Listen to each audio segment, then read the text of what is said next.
हे दोस्तों, स्वागत है मेरे चैनल फियर एंड चीयर में। आज हम एक और real life horror story share करेंगे। तो बताइए, क्या आप तैयार हैं उस डरावने सफर पर चलने के लिए जहां हर कहानी हकीकत पर आधारित है? आप सभी ने अब तक की कहानियों को बहुत प्यार दिया है और दिल से कहता हूं, मुझे इन्हें रिकॉर्ड करना उतना ही मजेदार लगता है जितना आपको इन्हें सुनना। तो जब तक आप सुनते रहेंगे, मैं डर सुनाता रहूंगा। अगर आप चाहते हैं कि ऐसी और डरावनी कहानियां हों आती रहें, तो इस वीडियो को लाइक करें, चैनल को सब्सक्राइब करें। मेरा पहला टारगेट है 50,000 सब्सक्राइबर्स। और हाँ, कमेंट करके जरूर बताइए कि अगली कहानी किस तरह की होनी चाहिए। चलिए फिर, बिना किसी देरी के शुरू करते हैं आज की डरावनी, सच्ची और बेहद खौफनाक कहानियां। ये कोई नहीं देख सकता, मेरे दोस्त पैरी को। शायद दूसरी कक्षा के आसपास मैंने यह महसूस करना शुरू किया था, जब बाकी बच्चे मुझसे पूछने लगे कि मैं लंच और रिसेस के समय खुद से क्यों बात करता हूं। हमारी मुलाकात किंडरगार्टन में हुई थी। हम दोनों एक ही खिलौनों से खेल रहे थे और तभी हम सबसे अच्छे दोस्त बन गए। वो कभी मेरे जन्मदिन की पार्टी में नहीं आ सका, लेकिन हफ्ते के अंत में चुपचाप मेरे घर आकर वीडियो गेम्स और खिलौनों से खेलता था। मेरी माँ ने बस यही समझा कि मेरा एक काल्पनिक दोस्त है और इसे ज्यादा गंभीरता से नहीं लिया।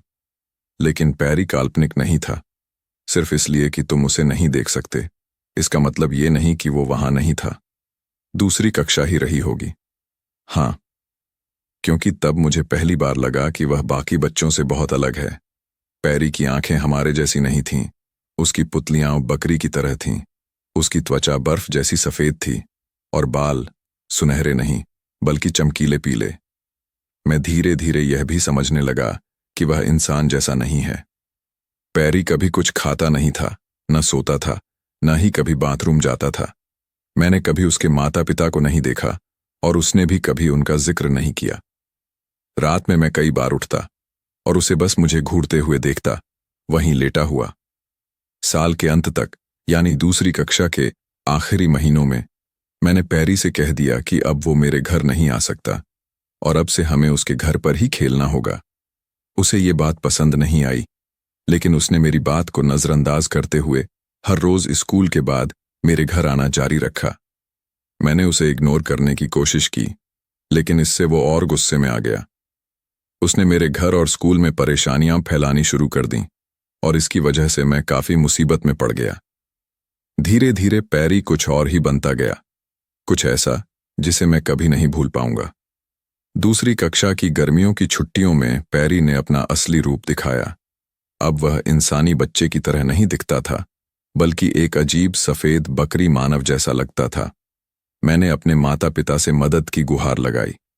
कुछ डॉक्टरों ने मुझसे बात की, भारी भरकम शब्द बोले और मुझे कुछ गोलियां दी जिनसे पैरी के चले जाने की बात कही गई। लेकिन उन गोलियों ने कुछ नहीं किया, उल्टा मुझे बीमार कर दिया।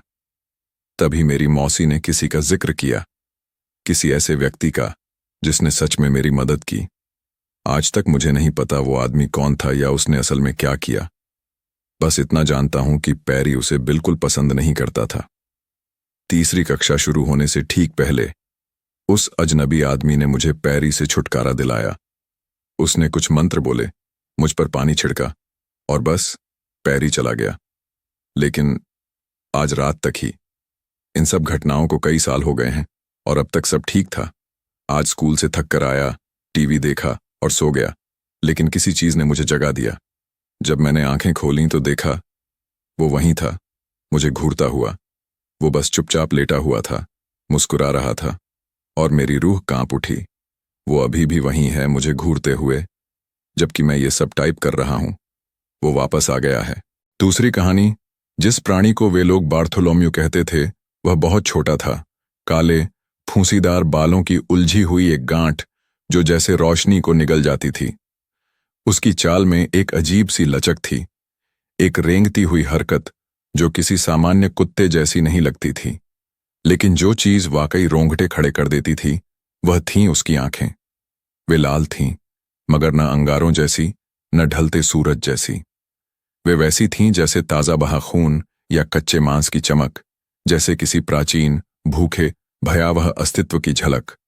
उन आंखों से एक अजीब सी अंदरूनी चमक निकलती थी, एक दुष्ट भयावह आभा जो त्वचा और हड्डियों को चीरती हुई सीधे आत्मा तक पहुंच जाती थी। बाकी कुत्ते उससे दूरी बनाकर रखते, उनकी गर्दन के बाल खड़े हो जाते और वे दबी आवाज में कराहते रहते। इंसान भी उसकी मौजूदगी में एक अनजानी बेचैनी महसूस करते, जैसे कोई ठंडा डर पेट के अंदर जम जाए। वे खुद को समझाते रहते कि यह बस एक अजीब सा कुत्ता है, बस इतना ही। पर रात के सपनों में उन्हें उसकी असली सूरत दिखती, उसका लंबा भयानक थूथन, धारदार दांत और उसकी परछाई जो अजीब तरह से मचलती और खिंचती रहती, जैसे वह भी जिंदा हो। केवल बूढ़ी मिसेस गेबल, जिन्हें अब बहुत कुछ याद नहीं रहता था, उसे स्नेह से दुलारती थीं। उन्होंने उसे बार्टी नाम दिया, एक नाम जो उनके मुंह से निकलकर कुछ अशुभ सा लगता था। वे उसे बचे खुचे खाने के टुकड़े देती थीं, इस बात की परवाह किए बिना कि वह उन्हें कितनी क्रूरता से निगलता है। वे उसके उलझे बालों को सहलाती थीं, कभी यह महसूस किए बिना कि उसकी खाल में धातु जैसी ठंडक और हल्की सी सल्फर जैसी दुर्गंध थी। एक रात जब जोरदार तूफान आया, बिजली कड़क रही थी, बादलों की गड़गड़ाहट जैसे आसमान हंस रहा हो, मिसेस गेबल की प्यारी बिल्ली प्रिंसेस फ्लफिंगटन डरकर बाहर भाग गई। मिसेस गेबल कांपती आवाज में उसे पुकारती रहीं, लेकिन उनकी पुकारें बस हवा में खो गईं। तभी बार्थोलोम्यू उठा, उसकी लाल आंखें और भी जल उठीं, अंधेरे में चमकती हुईं।